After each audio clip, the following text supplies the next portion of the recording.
शरद पवार ने करीब 3-4 दशक पहले एक ऐलान किया था, अगर जरूरत पड़ी तो वे अपने शरीर पर राख लगाकर हिमालय चले जाएंगे, लेकिन इंदिरा कांग्रेस में कभी शामिल नहीं होंगे।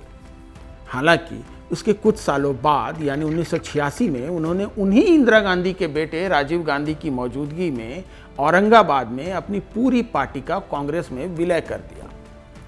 लेकिन एक दशक से कुछ ही ज़्यादा वक्त गुजरा था कि शरद पवार ने सोनिया गांधी के विदेशी मुल्क के मुद्दे पर कांग्रेस से नाता तोड़कर जून 1999 में अपनी नई पार्टी बना ली। वो पार्टी है राष्ट्रवादी कांग्रेस पार्टी। जब से ये पार्टी बनी है तब से बारामती लोकसभा सीट पर उसी का कब्जा है। दरअसल पिछले 4 दशकों से बारामती की सियासत शरद पवार के आसपास घूमती रही है, लेकिन साल 2024 में हालात बदल गए हैं। इस बार यहाँ मुकाबला पवार वर्सेस पवार होने की संभावना है। सवाल ये भी है कि क्या 2024 में बीजेपी पिछले दरवाजे से पहली बार बारामती में एंट्री मार सकेगी? आखिर क्या है बारामती लोकसभा सीट का इतिहास? लोकसभा चुनाव की विशेष सीरीज में आज बात इसी सीट की।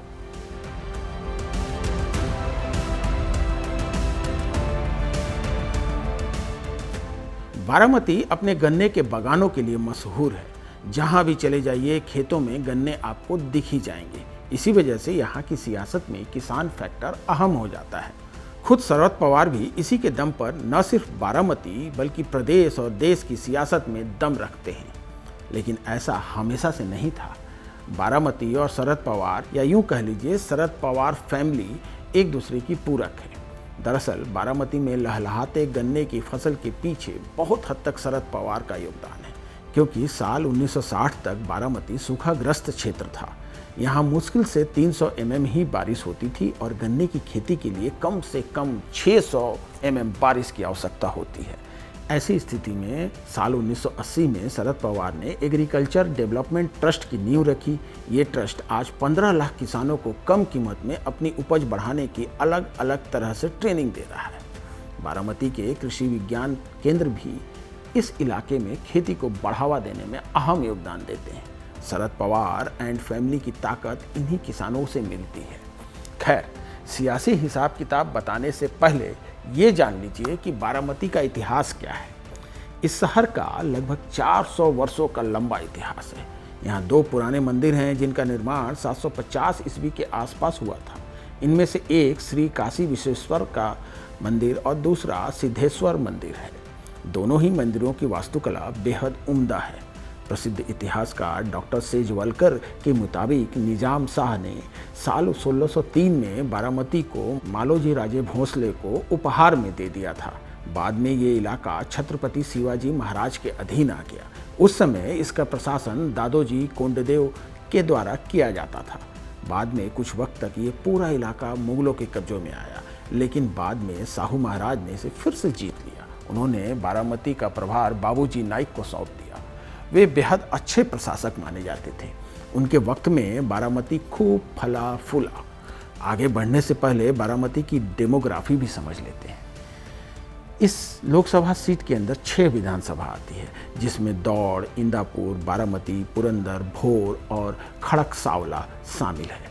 फिलहाल इनमें से 2 सीटों पर एनसीपी, एक सीट पर कांग्रेस, बीजेपी, शिवसेना और राष्ट्रीय समाज पक्ष के विधायक काबिज हैं। इस सीट को शरद पवार की वजह से राज्य की हाई प्रोफाइल सीट के तौर पर देखा जाता है। उन्हें महाराष्ट्र की सियासत में साहेब के नाम से जाना जाता है। साल 1957 से पहले बारामती लोकसभा सीट अस्तित्व में नहीं थी। यहाँ पहला चुनाव 1957 में हुआ, तब कांग्रेस के केशव राज जेधे यहाँ के पहले सांसद चुने गए। उसके बाद 1957 से लेकर 1971 तक यह सीट कांग्रेस पार्टी के कब्जे में थी। 1977 के चुनाव में यहाँ जनता पार्टी के संभाजी काकड़े सांसद चुने गए। शरद पवार यहाँ से 1984 में पहली बार सांसद बने। हालांकि 1985 में वे महाराष्ट्र के मुख्यमंत्री बने तो ये सीट खाली हुई और एक बार फिर संभाजी काकड़े ने यहाँ जीत दर्ज कर ली। हालांकि 1991 के बाद से इतिहास बदला और अब तक ये सीट पवार फैमिली के कब्जे में रही है। 1991 में अजीत पवार यहाँ सांसद बने। 1996 से लेकर 2004 तक लगातार 4 बार शरद पवार ही यहाँ से सांसद रहे हैं। इस दौरान वे केंद्र में कई बड़े पदों पर रहे। शरद पवार के बाद ये सीट उनकी बेटी सुप्रिया सुले ने 2009 से लेकर अब तक अपने कब्जे में रखी है। साल 2014 के मोदी लहर में महाराष्ट्र में कई बड़े नाम धराशायी हो गए, लेकिन बारामती सीट पर पवार परिवार का ही कब्जा रहा। हालांकि 2019 के बाद से गोदावरी और नर्मदा में पानी बहुत बह चुका है। बारामती सीट अब फिर से सुर्खियों में है और वजह है पवार वर्सेस पवार की ये जंग। ये लगभग तय है कि एनसीपी की ओर से सुप्रिया सुले ही चौथी बार उम्मीदवार होंगी, लेकिन ट्विस्ट ये है कि राज्य के उप मुख्यमंत्री अजीत पवार अपनी पत्नी सुनेत्रा पवार को यहाँ से उतारने की तैयारी में हैं। सुनेत्रा का रथ संसदीय क्षेत्र में घूम रहा है। इसके जवाब में सुप्रिया का रथ भी उतर आया है, यानी बारामती की सीट पर इस बार साहेब यानी शरद पवार, दादा यानी अजीत पवार और ताई यानी सुप्रिया सुले की दिलचस्प जंग देखने को मिलेगी। एक सवाल ये भी है कि क्या इस जंग से बीजेपी को फायदा होगा, जिसका कमल कभी भी बारामती में नहीं खिला। धन्यवाद।